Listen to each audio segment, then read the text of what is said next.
aquí a grabar, muy bien.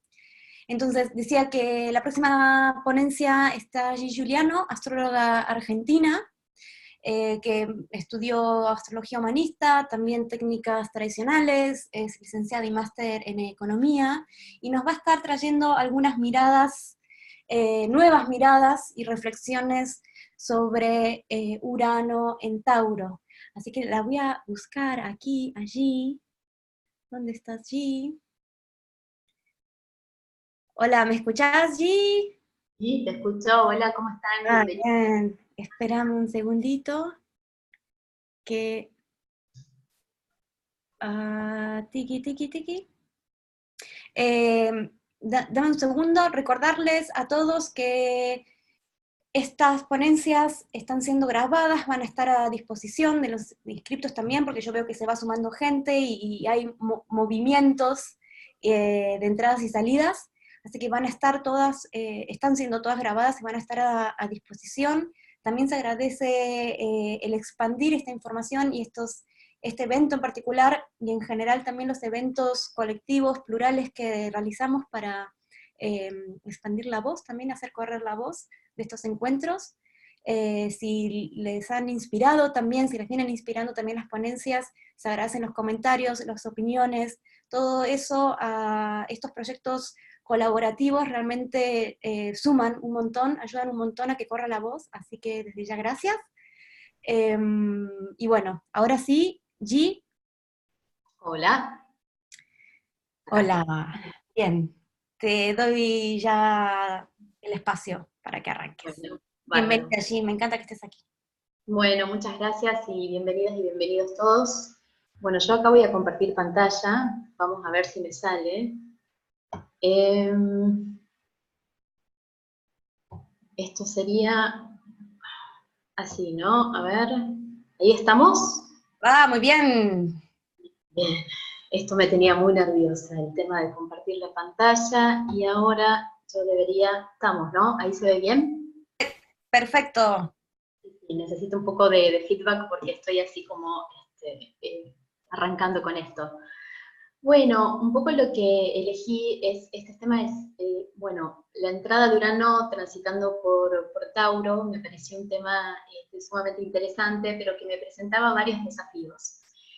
El primer desafío es cómo hablar de economía sin que eso sea un somnífero, sin que todos duerman, porque suele ser un tema que es bastante plomo, pero más allá de que tenga que ver con mi interés, digamos, mi profesión original tiene que ver con la economía, donde fui investigadora y trabajé extensamente. Entonces, cómo hacerlo dinámico, cómo hacerlo amoroso, cómo hacerlo entendible, cómo ponerlo sobre la mesa. Escogí también el tema de la ecología y un poco acá haciendo cierto enlace con lo que decía Alejo, bueno, esta cuadratura entre Urano y Marte, un poco, alguien dijo calentamiento global, se empezó a hablar de lo caliente, se empezó a hablar de cierto dinamismo, entonces, bueno, acá el tema de la ecología se pone también en el centro de la escena. Y otro desafío también es entender que este tránsito, bueno, Urano va a pasar por Tauro durante 7 años, pero este tránsito no nace del vacío, o sea, Urano viene de transitar 7 inolvidables años por Aries, donde hizo la cuadratura con Plutón, y eso es tremendamente importante. Digo, hay una memoria y hay un bagaje previo, entonces, digamos, esta entrada podemos de alguna manera entender que es el pasaje de Urano desde lo caliente hacia lo frío, desde un Big Bang, desde algo que explotó y que ahora va a empezar a dar ciertas formas, con lo cual es súper importante la retrospectiva, entender un poco de dónde viene Urano y en dónde está actualmente Urano. Y también que este tránsito, el tránsito de Urano, está anidado también entre ciclos, ¿no? Bueno, acá lejos se refiere extensamente al gran ciclo, digamos, Júpiter-Saturno, entre otros, ¿no? Bueno, dados estos desafíos, entonces, los que, digamos, hay digamos, un primer abordaje que me parece súper importante. Bueno, Richard Tarnas tiene su gran obra Cosmos y Psique, pero también una revista muy interesante, Archive, particularmente un paper que se llama A World Overview 2000-2020, donde él un poco lo que hace es como cierta revisión, ¿no? Y a mí me pareció tremendamente interesante porque se plantea dos preguntas. Yo acá voy a minimizar las ventanas para ver bien mi presentación. Disculpen un segundo. Más allá de la... él se plantea dos preguntas que son dos disparadores para mí muy importantes. La primera es, bueno, ¿cuánto de lo que ocurrió en el pasado está operativo en el presente? ¿No? Digamos, él habla de ondas arquetípicas, o sea, Urano viene de iniciar grandes ciclos en el siglo XX, entonces de pronto, ahora, mirando la entrada, a la luz de la entrada de Urano en Tauro, bueno, ¿cuáles son esas ondas arquetípicas o esa presencia del pasado en el presente? ¿Sí? Y por supuesto, la gran pregunta, hablando de ciclo de aire, de conocimiento, es, bueno, ¿hasta qué punto el sustrato metafísico, psicológico, geocultural se remonta un poco a principios del siglo XX, ¿no? Y acá, en la mirada de Tarnas, este paper lo hizo creo que en el 2010, antes de que se armaran las cuadraturas entre Urano y Plutón, y de pronto es muy impactante este paper, teniendo en cuenta que lo escribió en el 2010, porque de pronto la forma, la lectura que él hizo de estos tiempos, digamos, hoy 2020 es una visión bastante ajustada a lo que realmente pasó, ¿no? Entonces él un poco dice, en esos momentos de la cuadratura entre Urano y Plutón, que tenía un color de década del 30 y década del 60. Entonces, un poco lo que yo les voy a proponer es este pasaje retrospectivo para poner en contexto la entrada de Urano en el signo de Tauro.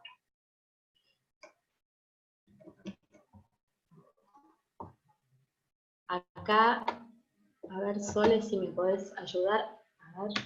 ¿Sí? ¿En qué te puedo decir? Sí, porque como que me quedó congelada la ponencia, ahí estamos. Bueno, Urano viene de armar dos ciclos importantes, como ya sabemos, viene de armar una conjunción con Plutón y una conjunción con Neptuno. La conjunción que armó con Plutón en los 60, ¿no? En el signo de Virgo, tuvo que ver, bueno, no me voy a extender mucho en lo que arquetípicamente implica Urano y Plutón, ¿no? En la mirada de Tarnas, bueno, eso es súper interesante. Urano tiene que ver con este impulso prometeico y Plutón con esas fuerzas dionisíacas, con el despertar de la naturaleza. Un poco estas energías transpersonales se unen en conjunción y arman un gran ciclo, ¿no? Posteriormente, después en los 80, Urano arma una conjunción con Neptuno. En el caso de la primera conjunción, Tarnas habla mucho de un Prometeo titánico, como un despertar salvaje de las fuerzas naturales. En el caso del segundo ciclo, digamos, un Prometeo espiritual, ¿no? Donde de pronto el mundo de las ideas, la renovación espiritual, cierta porosidad y cierta labilidad también en las filosofías, en las cosmologías, particularmente del segundo ciclo, es súper importante también la triple conjunción cuando Saturno se une junto a Urano y a Neptuno, y esto tiene que ver con la caída del muro de Berlín, con el fin de la Guerra Fría, y acá en Latinoamérica el fin de las dictaduras. Entonces, imagínense, entre los 60 y los 80, Urano viene de armar, bueno, ciclos que son sumamente importantes, ¿no? Bueno, el primer ciclo, se habló un montón del ciclo Urano-Plutón, hay textos y entradas súper interesantes, pero tiene que ver con un contexto de mucha agitación social, de emancipación de minorías, tiene que ver también con las revoluciones sexuales. Ustedes piensen que en los 60 se empieza a instalar, bueno, la píldora anticonceptiva ya existía de antes, pero se empieza a instalar su uso. 50 años después, en el momento de la cuadratura, aparece Tinder. O sea que, si hablamos de la revolución sexual, de la píldora Tinder sin escalas, es un ciclo súper agitado, pero un poco, bueno, yo les propuse hablar también de ecología. Y es súper interesante ese ciclo Urano-Plutón, porque hay dos eventos que de alguna manera caracterizan, ¿no? esta entrada.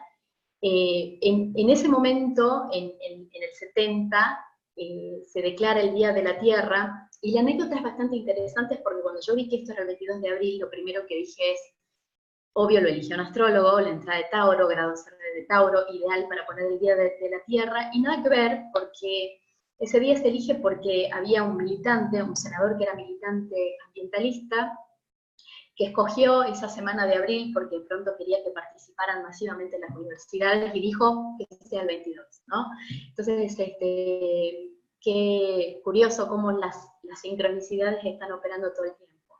Bueno, ese día se declara el Día de la Tierra y también muy cerca de esos 70, bueno, nace la ecología profunda, de la mano de su gran referente, que es Arne Naess. La ecología profunda, que la estoy investigando profundamente, no soy una especialista, con lo cual si hay alguien que por ahí se especializa en el asunto y quiere aportar algo, muy bienvenido. Yo estoy fascinada con las ecofilosofías, porque un poco lo que hace la ecología profunda es, se quiere discriminar de una ecología más superficial, en la cual decían, bueno, de pronto los temas ambientales se empezaron a ver como preocupantes en tanto y en cuanto formaban parte del contexto en el cual los seres humanos no íbamos a poder vivir. De pronto el aire contaminado no íbamos a poder respirar, las aguas contaminadas no íbamos a tener que beber, y el sustento material también se iba a ver amenazado. Entonces, lo que un poco dice la ecología profunda, bueno, esa mirada es muy antropocéntrica, digamos, es como relacionarse con la naturaleza y relacionarse con el medio ambiente desde un lugar de subsistencia, en cuanto al perjuicio que eso nos puede causar. La ecología profunda dice, bueno, tanto el hombre, la naturaleza, el cielo, pertenecen a la misma estructura. Y esta es como la crítica que se hace a la ecología más superficial. Entonces, necesitamos una cosmología, necesitamos una filosofía, necesitamos un abordaje que ponga a los seres humanos, que ponga al hombre en un mismo lugar con la naturaleza. Lo que está en crisis acá es que la manera en que miramos la naturaleza y entendemos la naturaleza está en crisis. Y esto es bastante interesante a la luz de lo que decía Alejo, porque de pronto estos 240 años de ciclo de tierra, de materialismo, de alguna manera nos pusieron en un lugar de materialismo científico en el cual nos separamos de la naturaleza y miramos la naturaleza desde esta separación. Un poco lo que, digamos, el paradigma que empieza a abrirse acá es un paradigma participativo que es sumamente interesante a la luz de la ecología profunda, que lo que dice es, bueno, necesitamos una cosmología, una filosofía que empiece como a ser el hilo conductor de todo esto. La ciencia puede explicar muchas cosas, pero no es dadora de sentido. Y con esto que les propuse, que es como mirar, hacer captar cuáles son las ondas arquetípicas o cuánta presencia, digamos, este inicio de ciclo arranca con esto, y la pregunta es, bueno, esa onda, ¿cómo se fue desplegando en estos 50 años? Bueno, y acá hay algunos datos que, aunque suenen anecdóticos, me parece que son muy representativos, como por ejemplo, Naciones Unidas declara el Día de la Tierra, o sea, lo instituye como un día de importancia a nivel global, declara en el 2009, que es el momento de la entrada de Plutón a Capricornio, como el día ya no de la Tierra, sino el día de la Madre Tierra. Y esto es muy interesante porque acá, recuerden que este es un ciclo Urano-Plutón, el arquetipo plutoniano empieza a aparecer acá como el entendimiento del aspecto femenino de lo plutoniano. Hay una conversación entre Nick Campion y Lee Green que hablan de Plutón, y es muy interesante, donde Lee Green se explaya en este aspecto femenino arquetipal de Plutón. Habla concretamente Lee Green habla de las furias, cómo estas fuerzas naturales son dadoras de vida, dadoras de sustento, pero también son fuerzas que cuando uno las desatiende comienzan a mostrar su lado furioso, las furias griegas, ¿no? Súper interesante y se los recomiendo un montón. Bueno, literal, 50 años después, y esto es muy cambio de milenio, empieza a verificarse un desencadenamiento profundo de las fuerzas de los elementales de la naturaleza, en forma de terremotos, de huracanes, de erupciones. Recuerdan el accidente de Fukushima, ¿no? Que fue el accidente nuclear de Fukushima, que fue tremendo también. Entonces, fíjense cómo, digamos, evolutivamente, la cuestión, digamos, de la naturaleza, de la fuerza de la naturaleza, de la importancia del medio ambiente, empieza a tomar cada vez más centro, ¿no? Hace poco bueno, encontré algo en redes que no es un capítulo de Black Mirror, ni es una distopía que se puede ver en Netflix. Yo pensé que era una joda hasta que me puse a investigar. Bueno, TransLink es la red de transporte público de Canadá. Ellos están encarando una reforma y una modernización del sistema de transporte en vista al 2050, ¿no? Y para eso lanzaron una encuesta a sus usuarios, donde comienzan un poco a recoger o a relevar dónde estaba el interés de los usuarios, cuáles son los aspectos a mejorar, etc. Lo que plantean es lo siguiente: hacia el 2050 es un hecho que el nivel de los mares y de los océanos va a ascender. O sea, vamos a estar mucho más tapados de agua de lo que estamos actualmente. Hay ciertas consecuencias en cuanto al clima que tienen efectos irreversibles. Entonces, ellos toman como dato esto, o sea, el nivel de los mares va a ascender. Y le preguntan a los usuarios en Canadá, si tenemos que pensar en la política pública, a ustedes, digamos, la política pública de transporte y de infraestructura, ¿ustedes qué prefieren? ¿Que nos dediquemos de pronto a construir diques para contener el agua o que empecemos a desarrollar un sistema de transporte bajo el agua? O sea, ya Canadá, Vancouver, está como empezando a pensar esto, bueno, quizás una red de subte que vaya debajo del agua, o un transporte, digamos, que empiece como a tomar en cuenta esto de que el nivel del mar va a empezar a ascender. Bueno, de alguna manera, esto de empezar a captar en qué lugar estamos, sin duda alguna, el tema climático está teniendo como un lugar sumamente central.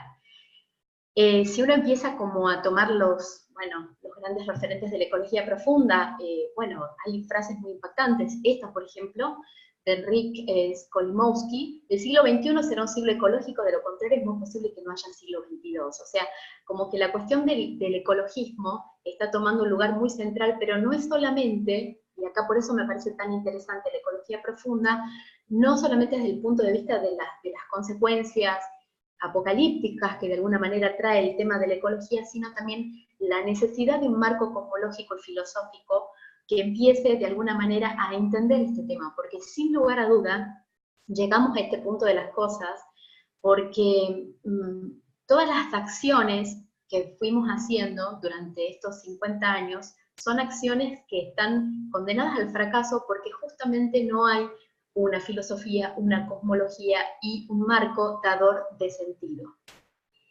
Y otra vez, esta transición de un gran ciclo, me refiero al de Júpiter-Saturno que muy bien detalló Alejo, venimos de 200 años de materialismo, estamos encarando una gran mutación hacia el elemental aire, con lo cual este énfasis, ¿no?, de marcos conceptuales, de sociedades de conocimiento y de pensamientos que de alguna manera empiecen a darle un contexto mucho más claro a todos estos desastres ecológicos, ¿sí?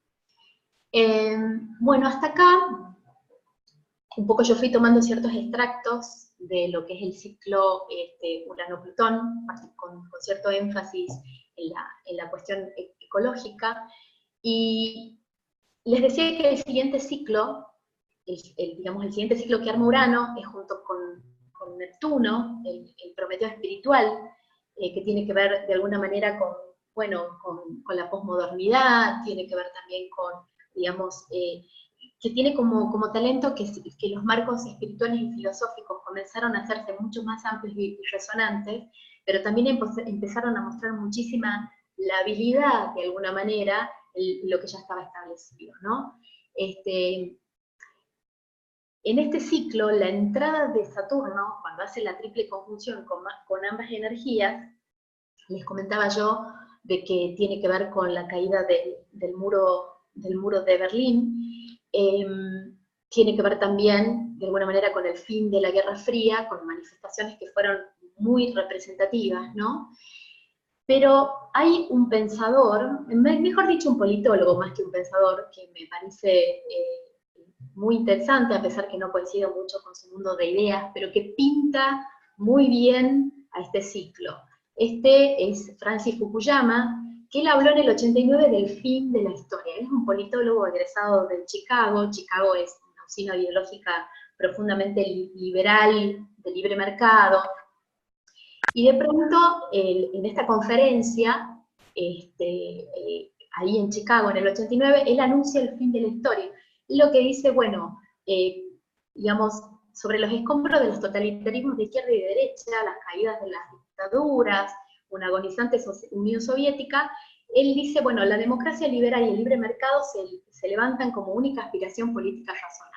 O sea, él dice, bueno, democracia liberal y libre mercado, llegamos, como dirían los economistas, al óptimo optimorum, no hay nada más. Obviamente Francis Fukuyama, calculo que no sabrá de astrología, no le interesará mucho tampoco. Definitivamente todo lo que pasó después no solo tiene que ver con el fin de la historia, sino con una historia que estuvo en marcha. Entonces, de pronto, este anuncio que hace Fukuyama, que es del fin de la historia, la democracia liberal y el libre mercado, a la luz de los 90s capitalistas y liberales que se vinieron, bueno, cambiamos el milenio y la película fue completamente distinta.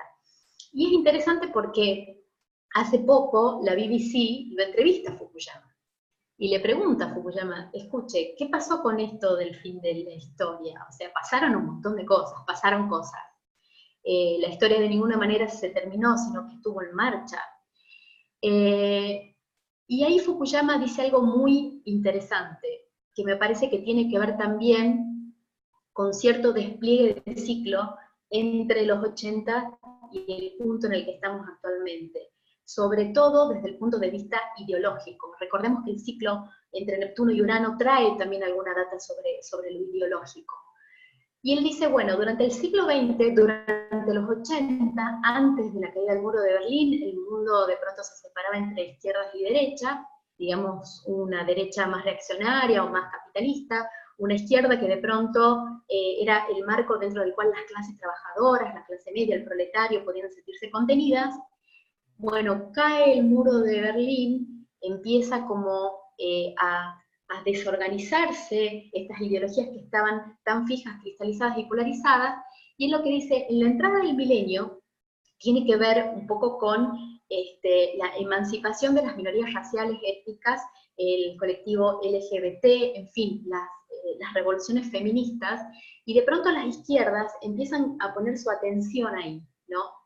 Hay una suerte de mutación, por decirlo de alguna manera, de las izquierdas que están ocupadas, preocupadas y abocadas al tema de la clase trabajadora, que empieza de pronto a poner el enfoque en las minorías, estas que mencionó anteriormente. Entonces lo que dice Fukuyama es, bueno, estas clases trabajadoras, estas clases más medias, estos estratos más medios de la sociedad, se vieron sin un marco que las contuvieran. Y aquí aparecen los populismos de derecha, acá aparecen los Bolsonaro, aparece Trump, en fin, aparecen un montón de fenómenos mundiales cuya narrativa podía explicar mejor lo que le pasa a estos estratos de la sociedad. Y esto de alguna manera empieza como a traer cierta crisis ideológica, donde acá pasa algo que es como muy fuerte. De pronto seguimos tratando de explicar el mundo entre izquierdas y derechas, como lo hacemos en los 80, pero en el medio, en este ciclo, hubo una gran transición, hubo una gran ruptura. O sea, seguimos, digamos, a este mundo no lo podemos entender porque de pronto está muy inciertos, o porque la manera que tenemos de entenderlo tiene marcos conceptuales que de alguna manera ya están un tanto caducos, ¿no? Acá me sale que tengo la conexión inestable, Sole, ¿se escucha? ¿Se ve bien?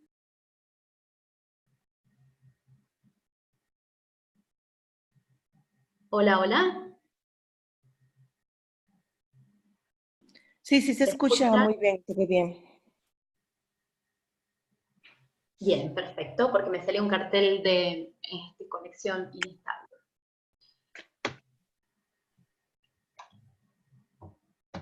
A ver, estoy teniendo algunos inconvenientes.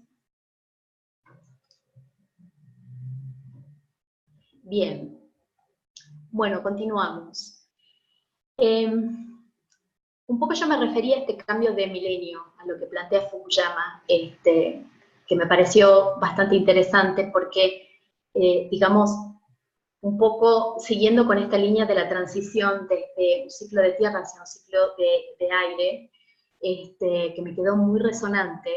Claro, digamos, hay ciertas categorías o formas en las cuales estamos viendo la realidad que realmente están empezando a mostrar también su caducidad. Bueno, la entrada del milenio, el cambio de milenio, tiene que ver con dos fuerzas que me parece que son súper fuertes, que es un ciclo uraniano que trajo una gran crisis, pero el cambio de milenio tiene que ver también con esto de la gran contracción que trajo la oposición de Saturno a los tres transpersonales. Entonces, hay algo de este cambio de milenio que me parece que es como muy interesante, que es que todas las iniciativas políticas se vieron obstruidas por fuerzas conservadoras y de extrema derecha. Ayer leía una entrevista que le hicieron a un cocinero español llamado Ferran Adrià, a quien no conozco, y él dijo la siguiente frase en esta entrevista: innovar es contradecirse, pero gestionar no puede serlo. Y esto me pareció bien interesante a la luz de entender el milenio, el cambio de milenio, este 2000, porque de alguna manera Urano vino a liberar, a emancipar, a revolucionar, pero después cuando hubo que estructurar políticas que de alguna manera tuvieran esta novedad, cuando hubo que darle como andamiaje, fuerza y estructura, encarnación a esta revolución, bueno, fue muy difícil hacerlo, ¿no? Acá obviamente el aspecto de tensión entre Saturno y los transpersonales tiene como una gran connotación, ¿no? Bueno, la inolvidable oposición entre Saturno y Plutón, el eje Géminis-Sagitario, el 2001, cuando caen las Torres Gemelas, el inolvidable discurso de Bush, ¿no? Los buenos versus los malos, o están con nosotros o están contra nosotros. Este fue un momento neurálgico. ¿Y qué pasó? En ese momento, después del 2001, que fue también, además, donde claramente la hegemonía de Estados Unidos empezó a resquebrajarse, esto tuvo un gran impacto económico a nivel mundial y a nivel de Estados Unidos. ¿Y qué pasó? Llegamos entonces a la segunda oposición, que es la oposición de Saturno con Neptuno, en el eje Leo-Acuario, que tiene que ver con el rompimiento de las burbujas.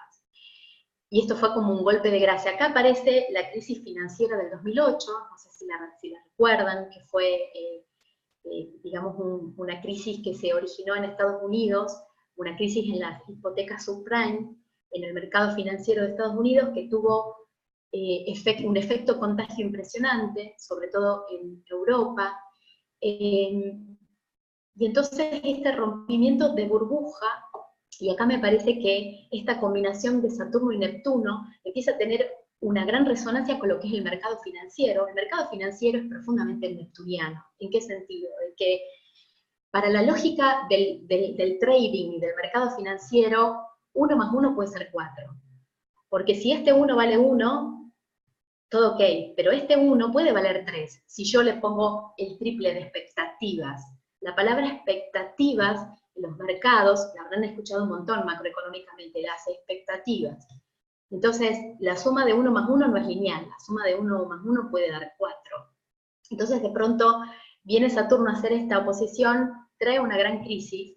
Si tienen Netflix o gustan de pronto de ver películas, les propongo esta película que se llama La Gran Apuesta, de Big Short, que de alguna manera lo que hace es explicar en tono de comedia lo que fue esta crisis, y la gran frase con la que arranca esta película es: lo que nos mete en problemas no es aquello que ignoramos, sino las cosas de las que estamos seguros pero no son ciertas.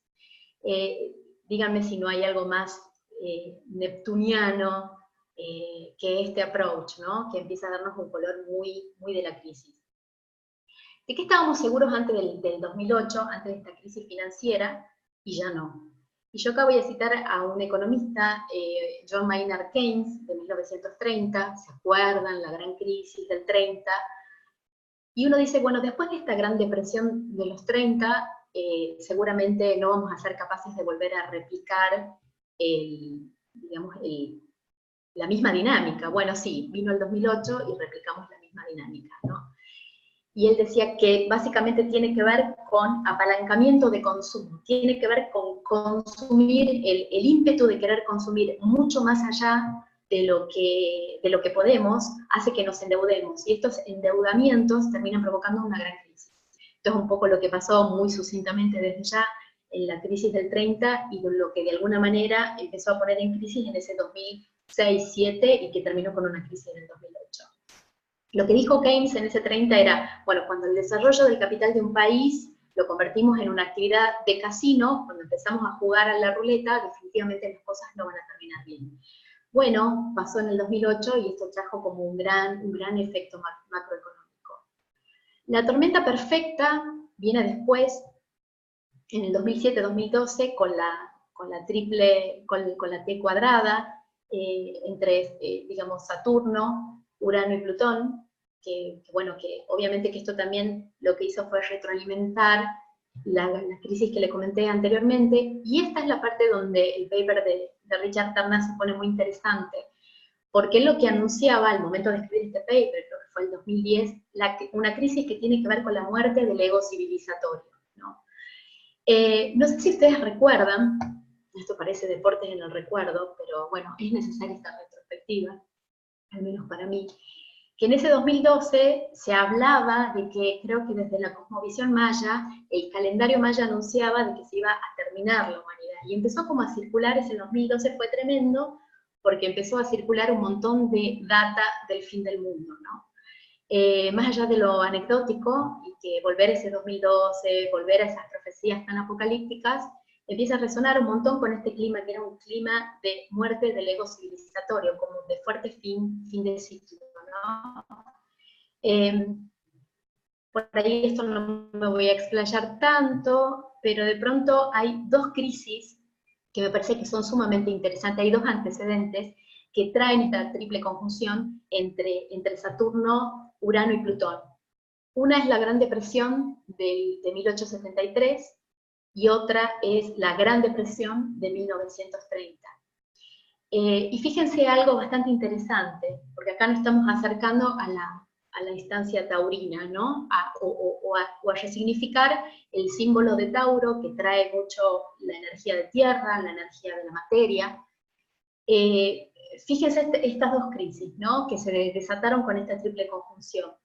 En el primer caso, en la Gran Depresión, digamos, post-revolución industrial, y bueno, Inglaterra estaba sumamente tecnificada, había una gran innovación tecnológica y hubo un exceso de producción. Se empezó a producir de tal manera que después no se pudo absorber y colocar esos productos. Eso trajo, obviamente, una depresión en los valores, en los precios, y una caída.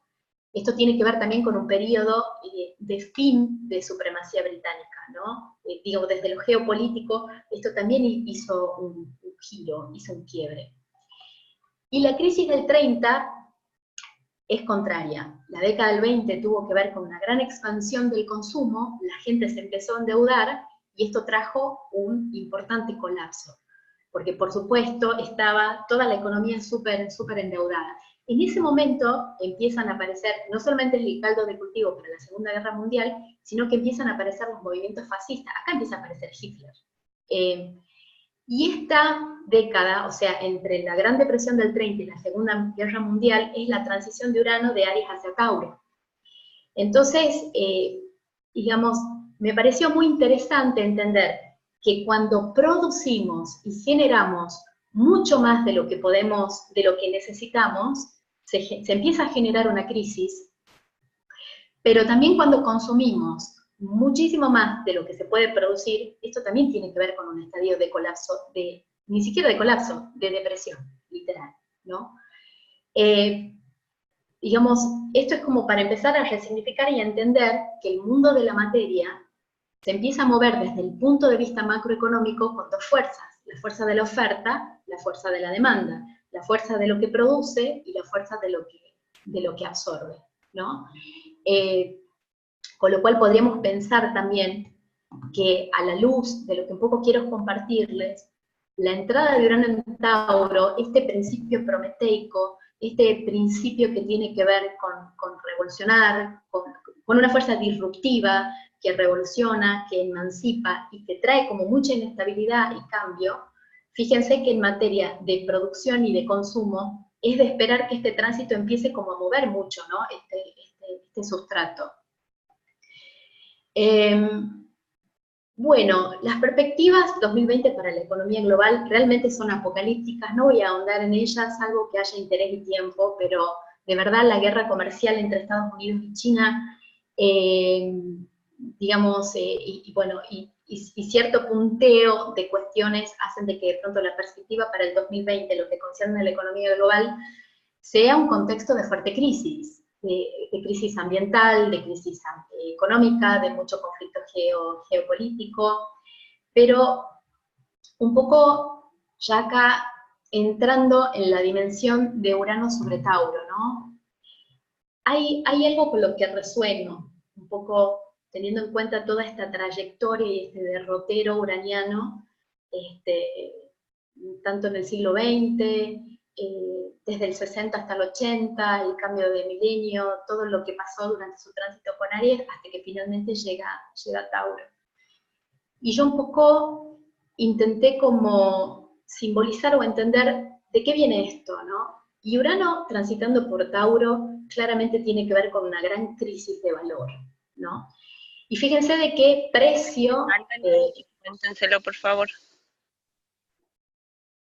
Hola, ¿estamos?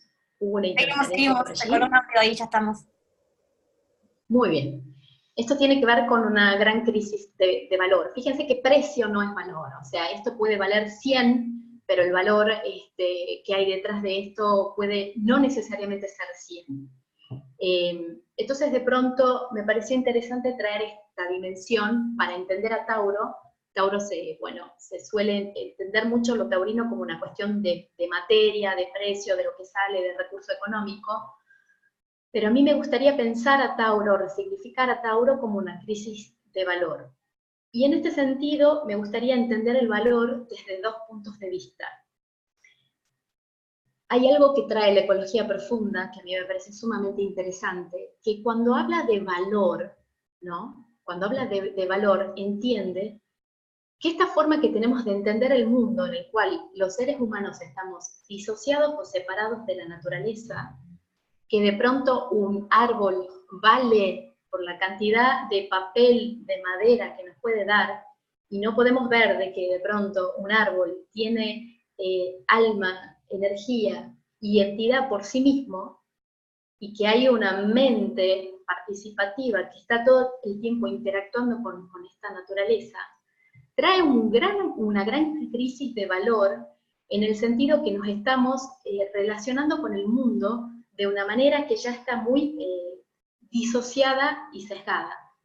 Entonces, de pronto este gran ciclo de tierra hizo de que la asertividad, la precisión, lo materialista esté sumamente ponderado versus un paradigma de mayor integración o integrativo, donde las cosas tengan un valor y una tangibilidad, pero también tengan un propósito, o podamos como entrar en esa dinámica de red, de alguna manera.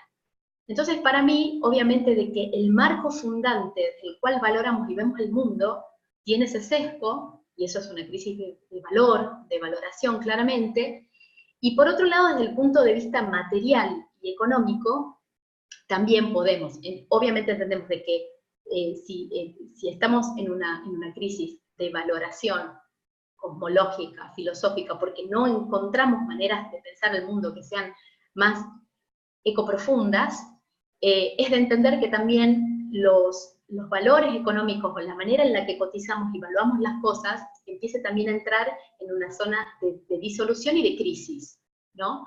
Y desde el punto de vista de la valoración económica, acá hay algo que me parece sumamente importante, a la luz de este tránsito, de esta transición, de un gran ciclo de tierra hacia un gran ciclo de aire. La entrada de Urano en Tauro se dio, esto es un dato, se dio con su regente Venus en Géminis y con Mercurio en Tauro, en recepción mutua. Y yo me puse como a buscar alguna data que empiece de alguna manera a traer cierta información o resonancia con esta entrada, ¿no? Y si ustedes habrán visto, los diarios empezaron a avanzar en modelos de suscripción para sus plataformas digitales. Antes podemos entrar a los diarios y conectarnos con cualquier contenido. Bueno, ahora ese contenido está restringido.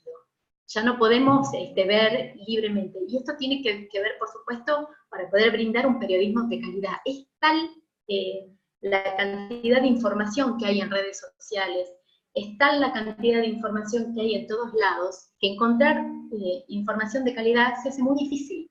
Y esto me pareció bastante interesante, no solo como tránsito de Urano en Tauro, sino también a la luz de esta transición de tierra a aire, porque fíjense que hay como una redundancia, ¿no? Urano transitando por Tauro, y la transición de la tierra hacia el aire, que empieza como a traer la información como portadora de valor. O sea, ya esto que conocemos como materia taurina, tangible, separada, individualizada, empieza a tener también otra posibilidad con respecto a la información como creadora de valor. Y esto claramente, en el caso de los principales diarios, New York Times, etcétera, digamos, portales, ya hay modelos de suscripción en los cuales uno tiene que pagar un dinero para poder ver los contenidos, o para poder leer a ciertos columnistas. No sé si les pasa a ustedes, yo tengo columnistas que me gustan un montón. Para poder conectar con lo que este tipo quiere decir, bueno, hay que pagar una suscripción. Otra de las cuestiones de la que se habló mucho es de las criptomonedas, o digamos, las monedas digitales. Y acá a mí me pasó lo siguiente: entiendo que la criptomoneda o el criptoactivo sea la forma más literal de poder ver un tránsito de Urano en Tauro, y de hecho está siendo sumamente importante esto, ¿no? Pero también me gustaría empezar como a ponerlo un poco blanco sobre negro, toda esta cuestión de los criptoactivos y de las criptomonedas. Y en ese sentido les recomiendo muchísimo un paper de Néstor Echarte, que es lo que, para entender el tránsito de Urano en Tauro, él toma las conjunciones que Urano va a hacer con Mercurio y su proyección sobre la economía mundial. Es un paper bastante interesante, porque él, bueno, toma estas conjunciones, lo que dice, bueno, Mercurio es la mente ordinaria, Urano de pronto tiene que ver con las octavas superiores de Urano, o sea, como que hay una suerte de similitud. El armado de este ciclo, de estas conjunciones sobre la energía de Tauro, empieza a traer ciertos ciclos. Y cierto impacto en lo económico, por supuesto. Él marca esto que están en rojo acá, que son los ciclos que Urano y Mercurio van a hacer en Tauro en el 2024 y en el 2025. Esto está, hablando de estrellas fijas, en conjunción con la estrella Algol, que de pronto para la astrología tradicional tiene unas consecuencias bastante duras. Y en la mirada de Echarte, lo que él dice, bueno, que este tema de las criptomonedas o de los criptoactivos va a terminar de destapar cierta cuestión más espuria o más de engaño, por decirlo de alguna manera, ¿no? La verdad que con el tema de las criptomonedas está todo como es bastante polémico, por decirlo de alguna manera, porque de pronto son activos que no están regulados de ninguna manera, que están también la posibilidad de lavado de activos, lavado de dinero a través de la criptomoneda puede ser también una expresión, tienen un componente de alto riesgo, pero a su vez es, digamos, la arquitectura financiera del Bitcoin es bastante interesante. Entonces, a mí lo que me pasa con esto es que a la luz de lo que vimos, Urano, los tránsitos uranianos, vienen a desestabilizar muchísimo esto. Y para mí no es tan lineal o tan literal como que el tránsito de Urano en Tauro va a hacer crecer estos activos, sino posiblemente los ponga en crisis. Y en este sentido comparto cierta mirada de Néstor Echarte, que de alguna manera dice, bueno, con respecto a las criptomonedas, con respecto a los activos financieros y estos híbridos, bueno, hay algo que lo va a empezar a poner en crisis, ¿no? Entonces, de pronto, el contexto del tránsito de Urano en Tauro, como para ir sintetizando, para mí trae, a la luz también de la transición del ciclo de tierra hacia aire, Bueno, la información como portadora de valor es como toda una novedad de este ciclo.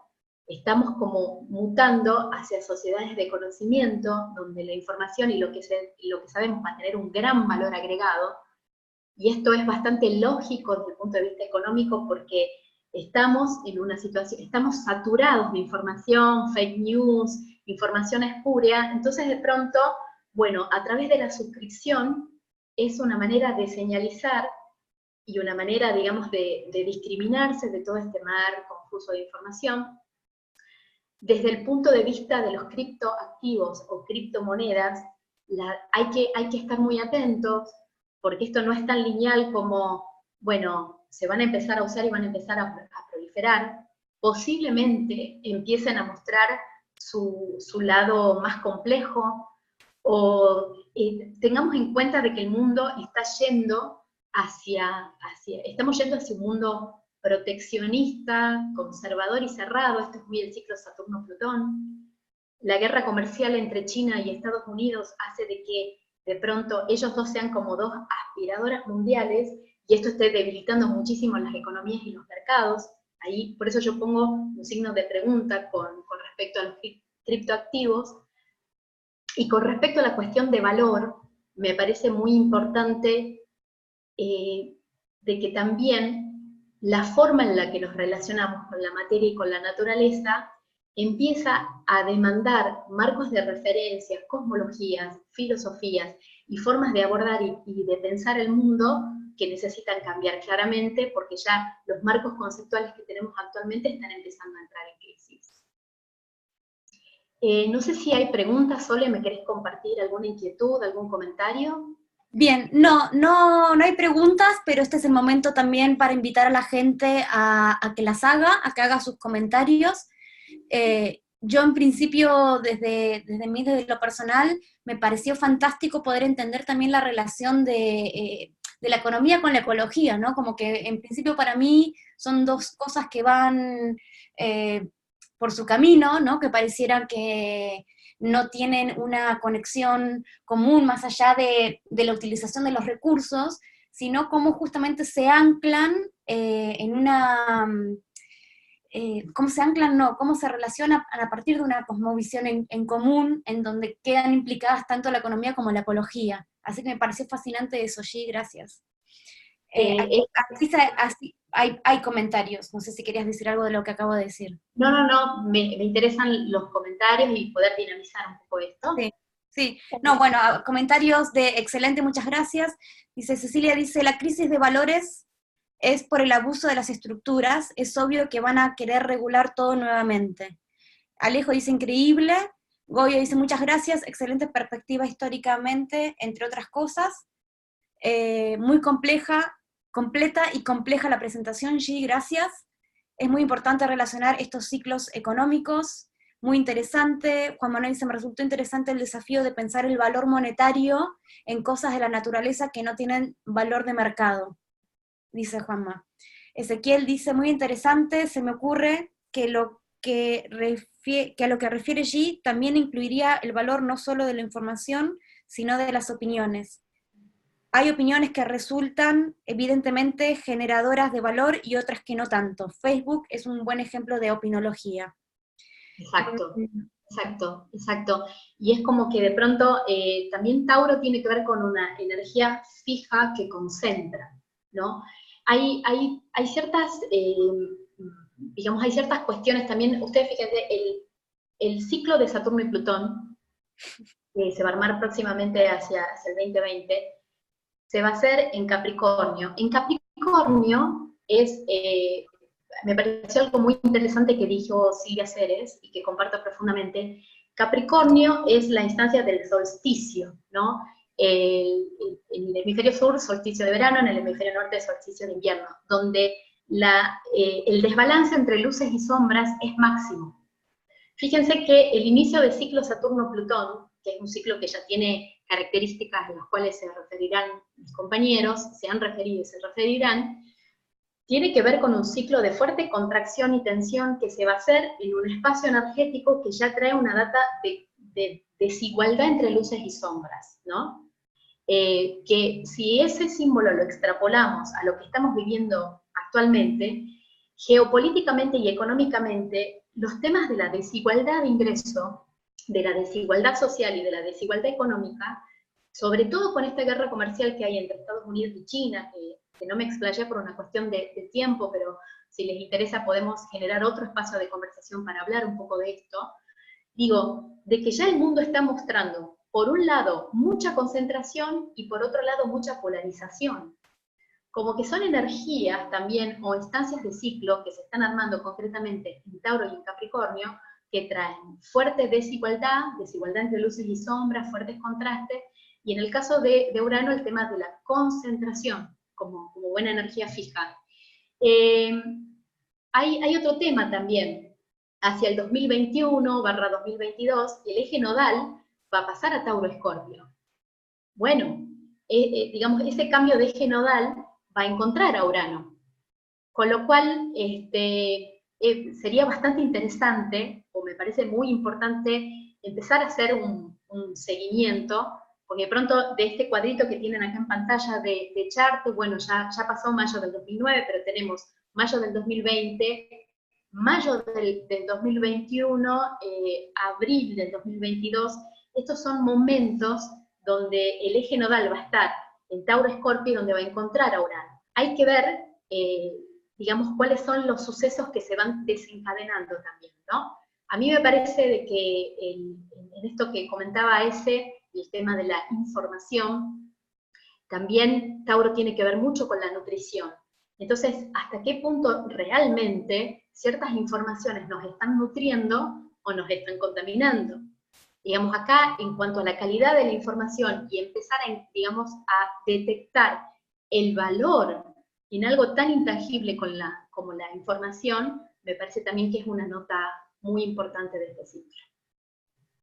Gracias, Gi. Te invito a que dejes de compartir la pantalla, así volvemos a tu hermosa carita en pantalla completa. ¿Y esto cómo sería? ¿Detener el vídeo? Arriba verás un botón que dice dejar de compartir pantalla. Vale. Bien, estamos. Hay dos preguntas que las voy a unir en una para cerrar ya, que, bueno, preguntas, ¿qué predicciones te surgen desde estas miradas, King? Y también, ¿qué colectivos crees que lideran los cambios de paradigmas que mencionas como necesarios? Bueno, qué pregunta. Arranco por atrás, de atrás para adelante. Bueno, evidentemente, ayer Ale Ausebi estuvo hablando de feminismo. Evidentemente, el colectivo feminista y esta onda que empezó, digamos, en los 60, tuvo picos de expresión en el cambio de milenio y continúa de alguna manera, puede ser, digamos, una forma de expresión, digamos, bastante revolucionaria, bastante importante, bastante interesante. Es bien difícil pronosticar o arriesgarse a decir algo porque hay fuerzas que están en tensión, porque por un lado tenés los populismos de derecha, que como decía Fukuyama, vinieron una narrativa, vinieron como a contener toda una masa de gente. Hace poco salió que Boris Johnson ganó en Inglaterra, que es el que promueve el Brexit, y esto un poco, muy brevemente, ato con algo que manifestó Alejo cuando hablaba de la cuadratura entre Urano y Marte y hablaba de Inglaterra.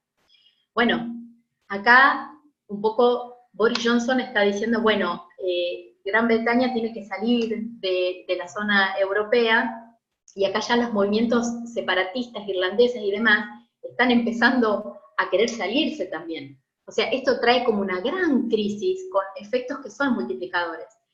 Este año, en el 2020, Estados Unidos va a tener un proceso de elecciones donde Trump es candidato, y lo que se está diciendo mucho es, bueno, no vaya y sea cosa que se invente una guerra con Irak, porque este foco está muy caliente, para de pronto traer más votantes, para que a través del miedo, que ellos llaman drag the dog, pasear el perro, generar una distracción, para que lo empiecen a votar. Digo, el mundo realmente está en un momento de máxima polarización, en un momento muy capricornio, digamos, en un momento donde de pronto tenés colectivos que lideran el cambio, ecofilosofías, ecologías, cosmologías nuevas, pero por otro lado, un mundo rancio que está haciendo un montón de tensión, ¿no? Entonces, me parece súper importante entender que el 2020 va a ser como un inicio, pero que va a tener un desencadenamiento de circunstancias 2020 y 2021 que va a empezar a traer mucha data y muchos hechos.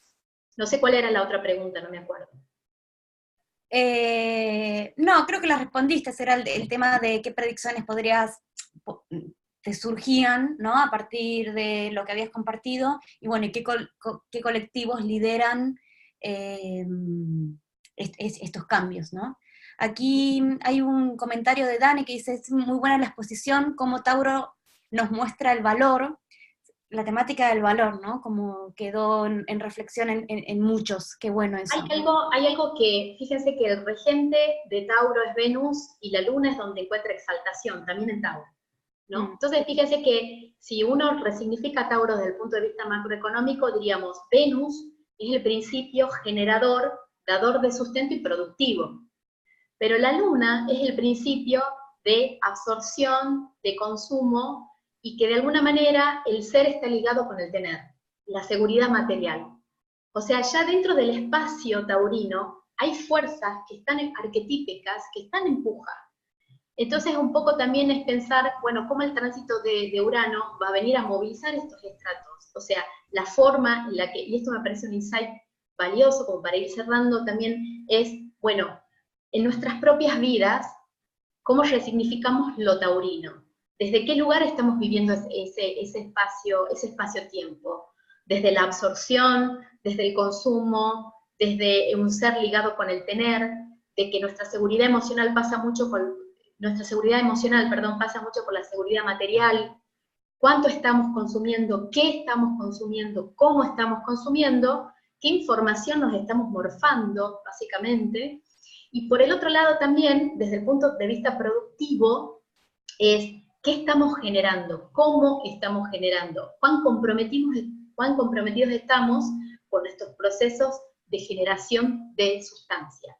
Obviamente que, digamos que el nivel alfa, como ese meme de Tauro, donde se ven diferentes instancias del cerebro, cerebrito, un cerebro y una explosión cerebral, ocurre cuando de pronto la oferta cuando el principio de consumo y de absorción encuentra un principio de generación, es decir, cuando hay una coherencia y hay una lógica entre lo que estamos consumiendo, lo que estamos absorbiendo y lo que estamos generando. Si hay algo que rompe esa lógica, y acá empecemos como a sumar, porque esto es en lo individual, imagínense en lo colectivo, bueno, obviamente que hay algo de lo taurino que va a empezar a entrar en crisis también. Me parece súper interesante lo que decís, Gi, también como reflexión final, enfatizar lo que acabas de decir, que no es solamente qué consumimos o qué generamos, sino cómo consumimos y cómo generamos. Me parece brutal también dejar abierta esa reflexión en cada uno de nosotros, como este proceso también de Urano en Tauro, estas nuevas miradas y nueva luz que venís a aportar tan esclarecedoramente. Así que agradecidísima con tu participación y tu compartir. Gracias. Quisiera también hacer un aporte de una entrevista que yo hice a Laura Pustarfi, que es una doctora especializada en ecología integral del programa de Richard Tarnas, y ella trabaja mucho con los árboles, y ella planteaba cierta meditación o reflexión de meditar sobre los muebles de la casa, ¿no? ¿Cuántos muebles tenemos hechos de madera que parecen ser como objetos puestos ahí? Y por lo menos ser conscientes del proceso por cómo llegó esa puerta de madera o este escritorio donde ahora tengo apoyada la computadora de madera, el proceso que eso fue un árbol, es un ser vivo, y cómo hay seres vivos también habitando de alguna manera la casa, ¿no? Que no son solo objetos, ¿no? Como también maravilloso. Esa semillita. Bueno, y esto también como de la ecología profunda, de la ecofilosofía, que la verdad que estoy muy entusiasmada y muy estudiosa con esto, y se los sugiero también, ¿no? Que un poco se metan con las ecofilosofías y la ecología profunda, que tiene que ver también con entender que este paradigma científico y este materialismo nos está generando una manera de pensarnos a nosotros mismos y de pensar en la naturaleza que está entrando también en crisis, ¿no? Vale. Gracias, Gi. Sí, nos vemos en un rato en la mesa redonda. Bien.